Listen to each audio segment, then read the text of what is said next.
in love with him.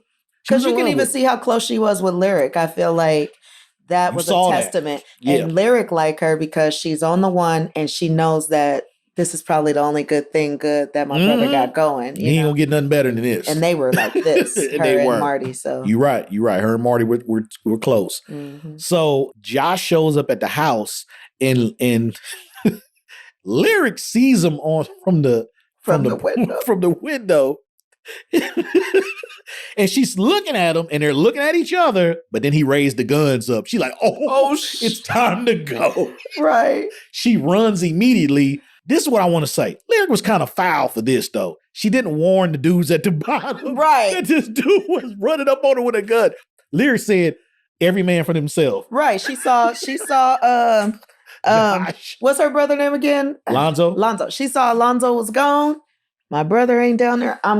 She was gone. She didn't scream. Nothing. She would say, hey, his friend's at the bottom. This dude is about to kill y'all. Yeah. She cut.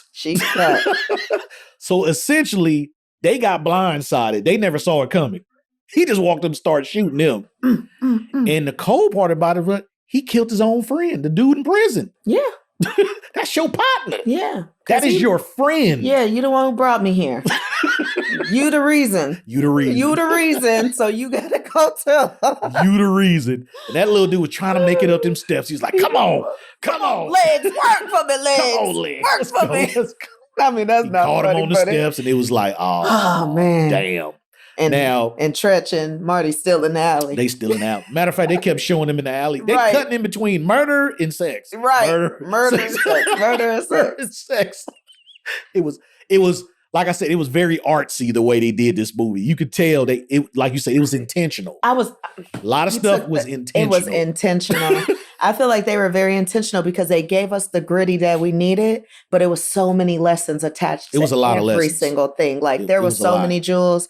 And I could tell they didn't want to just give us a hood story. They wanted to give us consequences and also they wanted to give us a real young love story. Yes. Which we didn't have a lot of back then for our generation in the early 90s. We didn't have love stories. No. It was the bomb. Yeah, we didn't have any love stories. I mean, even in what was that, Boys in the Hood, there was really no love story. It wasn't. That was more like, gangster. Yeah. So that's kind of all we had at that point in time for that generation. We didn't really have a movie to show. We didn't have a Romeo and Juliet movie for our generation in the 90s. You know, eventually we started having Inkwell and stuff like that. Those movies came, Best Man, stuff like that. Justice. Yeah, but initially it wasn't really a lot of good stuff out there to show two young Black people in love and what it actually looks like in reality. And so I'm fighting the world, the adversity, trying to hold that together. Yeah. So I'm glad they kind of got artsy with it and made it feel special. Beautiful. Yeah. It was beautiful. It was actually a very well shot movie. I would like to work with the writer of that film. Yeah, it was great. I'm gonna go look it up. So when Alonzo shoots the two guys at the bottom, I mean not Alonzo, but when Josh shoots Alonzo's friends, he goes to find Lyric. She's hiding in the closet. He's looking under the bed. He raises up the covers. I'm like, she's not under the covers, dude. Clearly, she's not laying in bed under the cover. He just gone at this point. But you know me, I would have put pillows in there. I would have been creating all kinds of distractions to get out that house. She creeps out the door. Go say it with my leg. She gonna creep out the door. He's right there. My daughter just said that. I don't know why she did that. It doesn't make any sense. He didn't even have to run to catch her. He just said, come here. You're right. Where you going? Come here. Why they do that like that? Why he couldn't walk all the way out the room and then she tried to sneak out or something? I was just like, they made it a little bit too easy. That was the only part. Yeah. Everything else was perfect. They made it a little bit too easy how he caught her at the end. Yeah. So at the same time, Jason is understanding what's going on. So him, Rat, and Teddy are driving to get to Alonzo's house. A train stops him. Jason jumps out the car, goes past the train tracks and runs. He on feet all the way there. He gets there. He didn't bring a gun. I think he took one of the other guys' guns when he gets there. So now there's a standoff where Josh has the gun to his girlfriend and he's telling him, don't make me do this. Yeah, don't make me do this again. Yeah. I was about to say, don't forget the again. Make me do this again.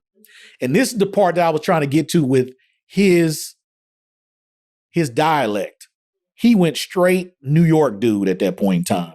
He had no country accent at all.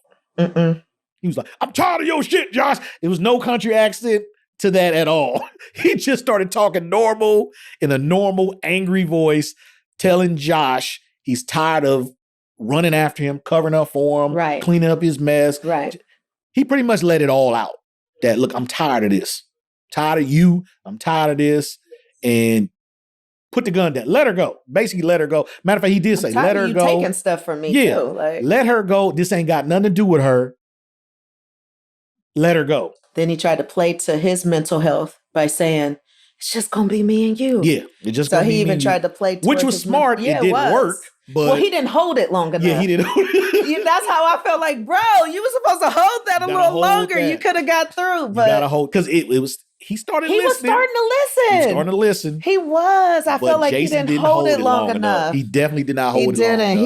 He could have did that. I actually do think he accidentally shot Lyric. I don't think he meant to shoot. He did it on accident too. Yeah. I think he accidentally just popped in because his reaction was like, oh, I did not mean to do that. But it was like so like character though, like, oh, I didn't, but oh well. Yeah. Like that's kind of like how I felt. After the fact, he was like, oh well. Yeah. But initially he was like, oh. It was like a kid who dropped a juice or something. A juice or something. Yeah. It was like it wasn't I didn't mean to do that. He was desensitized. Yeah. But peep this though. I've had conversations with friends saying that what really happened in that last scenario was that Josh might have killed Jason and Lyric and himself. And they just wrote it as the way it is because, and this is why I'm going to say this, and it sounds crazy, when they came out of the house, nobody paid attention to him carrying a shot woman out of the house.